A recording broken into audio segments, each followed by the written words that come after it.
Bam was so comfortable in there, it didn't look like it was effortless. And then it's like the knockout. It's good to win on points every round, but like the knockout was special. Slipped about 5 or 6 shots, just slip counter with a left hand. Wonderful fight. 25 years older, I think. 25, like going further up the pound for pound list every fight. Some fighters are just different. You put your eyes on them, they look different from the other guys. There's a handful of guys like that in boxing toward the top of the pound for pound rankings, and Bam Rodriguez is one of. At this moment, Jesse Bam Rodriguez appears untouchable. He's not just defeating world title holders, he is taking them apart with a surgical sharpness rarely seen in the lighter divisions. After his most recent showcase, the boxing world is demanding one thing: a mega fight with the monster Naoya Inoue. It feels inevitable. Feels like the natural progression. But while fans are already imagining stadiums in Japan, one respected figure is hitting the brakes hard. Quick other fights there, and I know they deserve some time, but I don't want to keep you all day. Bam Rodriguez, just kind of makes it look easy out there against guys that are world champions, elite fighters. I think now he's top 5 pound for pound. I think he's maybe 25 years old. I guess my question to you, Tim, can he beat the monster? Can he slay the monster? Come on, man. Come on. Look, man. There's weight classes for a reason, right? Ain't that what we say all the time? I know Bam is special. Look, man. Look, you gotta go up to 118, 122. You know what I mean? Like those a couple of weight classes up, Bam. I think Bam is very skillful. I love Bam. I love his style. I think he's a tremendous fighter, man. One of the best we've ever seen.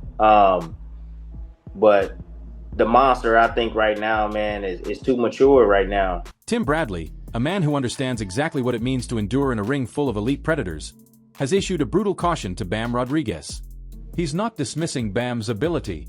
He's warning that stepping in with Inoue right now could be a career-derailing gamble. To recognize why that warning carries weight, you first have to acknowledge how brilliant Bam looked recently. Bradley didn't sugarcoat it. He said that while most fighters are working with basic arithmetic, doing addition and subtraction, Bam Rodriguez is solving trigonometry and advanced calculus mid-fight. Coming from a Hall of Fame technician, that is massive praise. Bam, remember Bam's still young too. Bam can be greater than what he is now. You know what I mean? He's one of the greats, man. For pound, young as he is. What did you see in that fight? I see Bam taking his time. You see how relaxed he was. Took his time, relaxed. Box when he wanted to box, use his jab, then fight him inside. And he's so comfortable, man. You know what I mean? A great fighter, man. He's a great fighter. Excellent footwork. Good. Right? Like you always preach angles and shifting. Yep. Is he one of the best examples of that in boxing? Oh yeah, he does it. He does. He's real good, man. He's real good. Man, ain't nothing you really say nothing about him. And he comes to fight. Yeah. He comes to fight. He'll box you. He'll fight you. You know what I mean? He got it all, man.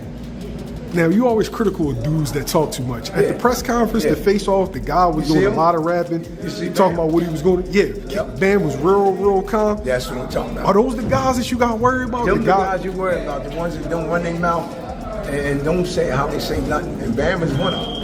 You know what I mean? You got Boots. You know what I mean? And really, if you look at it, you got Virgil. Virgil don't really run his mouth unless somebody say something. You know what I mean? These guys, them the guys you look out for when it comes down to fighting. You know what I mean? They sneak right up on you before you know it. Bam manipulates angles. He identifies opportunities before his rivals realize they've made errors. Watching him fight is like watching fluid motion. He glides, dismantling elite opponents without suffering real punishment. This cerebral mastery is why so many believe he might be the one capable of cracking the Inoue code. But Bradley argues that geometry means nothing when the other man hits like a loaded truck. Here's the uncomfortable truth. Bradley's hesitation isn't rooted in doubt about Bam's talent. It's grounded in physiology. In his recent analysis, Bradley kept returning to a single word when describing Inoue: maturity. He's not speaking about age or ring wisdom. He's referring to physical density. Naoya Inoue is a fully developed, physically peaked destroyer who has settled perfectly into the super bantamweight class. He fought a brilliant fight, man, and let me just say this. Everything that this man has been through, the ridicule, dealing with guys like myself, dealing with the media, dealing with fans, non-fans, just the doubters in general, and for him to be able to bounce back from that, man, that alone right there is Hall of Fame material in my eyes. You know what I mean? Because I've been through that. You know what I'm saying? But what doesn't kill you, it make you stronger. And that's what people need to understand. You can ask Shakur Stevenson about that. You can ask, Teofimo Lopez about that, and all these other guys. You know what I'm saying? Like, people think that, because I'm hard on these guys, or because, I look at these guys from a different set of lens, that I'm wrong. You know what I'm saying? I'm wrong. No, it's my opinion. It's what I think, but when they prove me wrong, you know what I mean? Like, that's joy to me. You know what I'm saying? You proved me wrong. You showed that, you know what I'm saying, that you nothing wrong with you. You all good. Bradley thinks the power gap right now is simply too wide. Inoue carries a level of dynamite that Bam has never had to absorb. It's grown man strength, the kind of punching force that doesn't just win rounds. It shatters bones and redefines careers. Bradley worries that Bam, who would be moving up in weight, could be stepping into a scenario where his speed won't be enough to neutralize a bigger, more explosive predator. Bradley has a specific philosophy on beating Inoue. For years, he has claimed that the only fighter capable of truly testing the monster would be someone who matches his athletic ability, but brings superior size. He thinks Inoue's eventual weakness will be a physically imposing athlete who can bully him. The issue for Bam Rodriguez is that he represents the complete opposite. Here's the one thing that what will be a factor in that fight, in my opinion, and why I feel Bam Rodriguez will be able to break Inoue down. Now, it's going to be dangerous.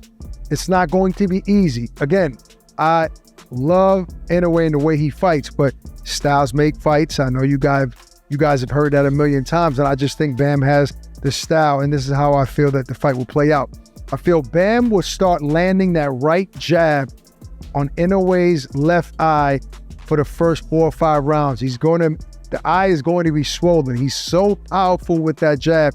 And when he comes in, he uses his footwork. Bam doesn't just come in. Inoue is used to fighting guys that usually on the back foot. And again, going back to Louis Neri fight, he was not throwing any jabs in that fight at all. Nothing to set up those shots. It's just that Inoue likes to exchange, and Neri was able to land some big shots. Jesse uses his mind to get to positioning and distance. His distancing is great. And I think what would happen is Inoue would get frustrated with that power jab. And what's gonna happen is Inoue is going to start trading shots with Bam Rodriguez when they get close together.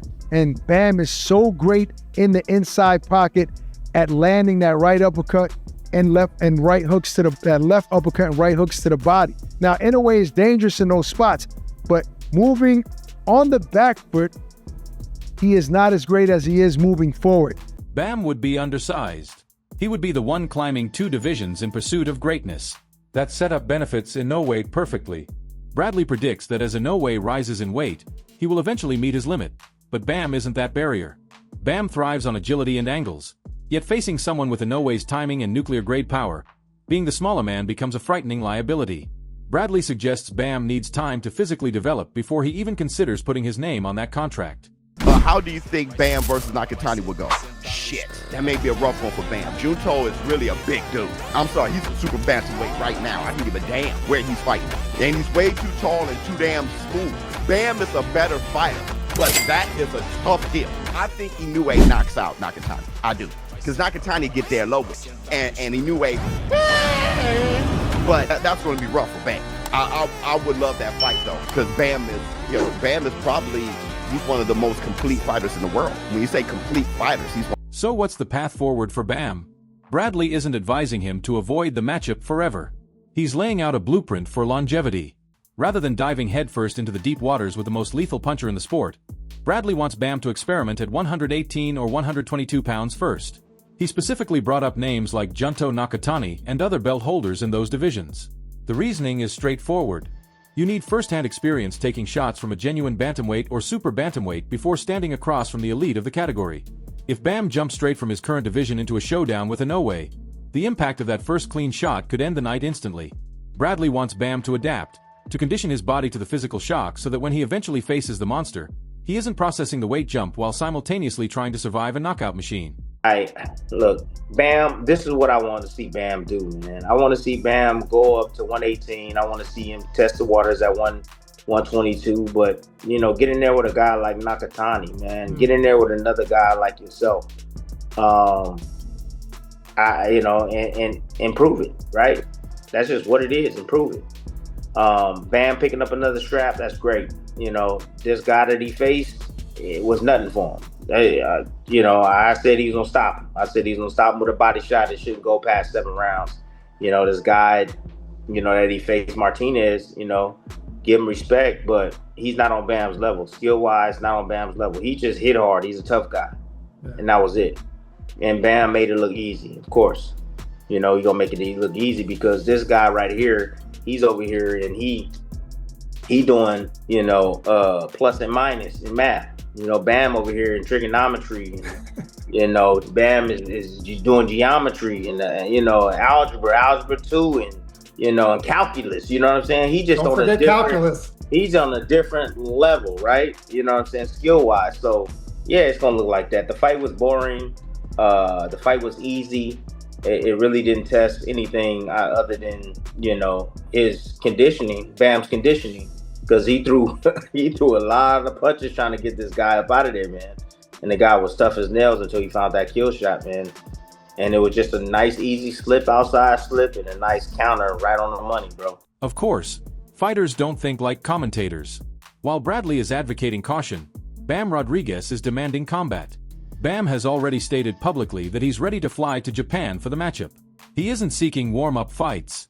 He isn't interested in test runs. He wants the legacy-defining event immediately. How are you feeling about, you know, unifying the division against, I really can't pronounce his name properly. It's a really difficult name, but how are you feeling about unifying the division? I'm feeling great. I'm happy to just be back in the mix. I was out since November, but finally the fight's finalized and now, so July 19th, I'm just ready to go out there and perform like always. Is it at least a little bit difficult for you to kind of get up for this type of fight? I mean, I know it's the implication, but you've taken out like 3 legends. Yeah. Vardras, forgot the other guy. Rumbleside had a hard time, and obviously the last guy you just took on the pound for pound guy, Estrada. Yeah. So do you have like a difficult time coming up for a guy like this, knowing you just took out 3 legends? No, not at all. I mean, I know what's at stake. He's a world champion himself, so for me to collect his belt and to unify the division, another division, it's motivating to me, and these are the kind of fights that actually get me up to train 100%, focus 100%, so I'll be more than ready. Does it get annoying when people keep bringing up the name Inoue to you, man? It does, but I mean, that's what they want to know. That's the fight people want to see, so I'm expecting those questions all the time. Do you kind of look at Inoue like he's your Spence to your Crawford? He's like the Mayweather to your Pacquiao. You look at him like that? I mean, nah, I don't, but I know a lot of people want to see that fight, like I said. So it's just a matter of time before it happens. Do you think it's actually realistic though? You're still really young. He's turning, I think he's 31 or 32, so he is getting a little bit older. He still looks really great. Do you think it's just the fact of just like the timing is a little bit off with you guys? I mean, yeah, I guess so in a way. Like you said, he's kind of a little older. I'm still young, but I mean, the fight can happen any day, so who knows? This sets up a compelling contrast. On one side is the veteran wisdom of Tim Bradley, a man who's watched countless rising stars burn out by taking reckless gambles too early. On the other side is the hunger of a youthful predator who believes his skill set can neutralize any size disadvantage. Bam's self-belief is unshakable, and his willingness to step into hostile territory in Tokyo proves he isn't intimidated by the power that worries Bradley. But courage has gotten plenty of fighters knocked senseless. Bradley made a notable comparison in his breakdown, linking the ascent of phenoms like Abdullah Mason, and by extension, Bam, to LeBron James emerging straight from high school. He pointed out that even a once-in-a-generation talent needed time to adjust to the sheer physicality of the professional landscape. You don't simply show up and dominate grown men without first growing into your own body. In your opinion, Eddie, what is the best option for Bam right now? Well, I think firstly it's important to say that I honestly think that Bam is probably at about 30 or 40% of his potential. Like, you have to understand, it's a very, very young man. You know, you talk about Crawford tomorrow night. Was he 10 years older than Bam? Like, you know, he's got such a long way to go in the sport. So the strategy and the plan and the path is really important at this stage. Juan Francisco Estrada has the rematch option. You know, I think he feels like that time out of the ring, you know, was a little bit of a handicap to him. We don't. We just think that Jesse was sensational. But it was a huge event, did huge numbers, and we'd be ready and willing to run it back. For me, I always believed that a fighter should chase the belts, should chase undisputed. And I think the Puma Martinez fight is a fight that really appeals to Jesse as well, because I think he wants to capture the belts. You know, when he moved from light fly to super fly in 1 week's notice, you know, he says, I want to go back down to light flyweight, and then vacated the super fly to go to flyweight. Then realised couldn't really make flyweight anymore. Now he's back at super fly. So for me, the plan has to be win belts at super fly, and then eventually probably move to bantam, and then keep going up the weight classes. I think you're looking at least a 3-4 division world champion. And who knows, you know, when this is the first time I've seen him out of camp where he doesn't look as heavy. Bam currently exists in that developmental stage. He's a prodigy. He's competing at an exceptional level, but he is still physically evolving. Bradley views Bam's current streak as a graduation ceremony, but warns that leaping to Inoue is an enormous escalation in difficulty. It's like bypassing college entirely, then suddenly being thrown into the NBA Finals against a dynastic team at their peak. The talent is undeniable, but the physical readiness may not match the collision that awaits. I know one name that's been mentioned a lot is now Inoue. I think you said you were 2-3 years off. Gut feeling, right? Will you two ever meet, do you think? I know 3 years, we're not sure where he might be at. I'm sure we know where you'll be at in 3 years, but gut feeling, yes or no, do you two ever meet in the boxing ring? I believe so. I've always believed so, that we will meet eventually down the line, but it's just a matter of time. Hopefully, when the time comes, he's still around. When you remove the hype and tribal arguments, Bradley's closing outlook is grim. He believes that if the fight happens next, Naoya Inoue is the obvious favorite. He acknowledges that Bam moves with liquid grace and that his style is a joy to watch. But Bradley's evaluation indicates that Inoue's precision and destructive force would eventually find their mark. And because Bam is the smaller man, he wouldn't be able to endure the damage. It's a bitter conclusion, but it's rooted in admiration. Bradley isn't attacking Bam. He's trying to safeguard him.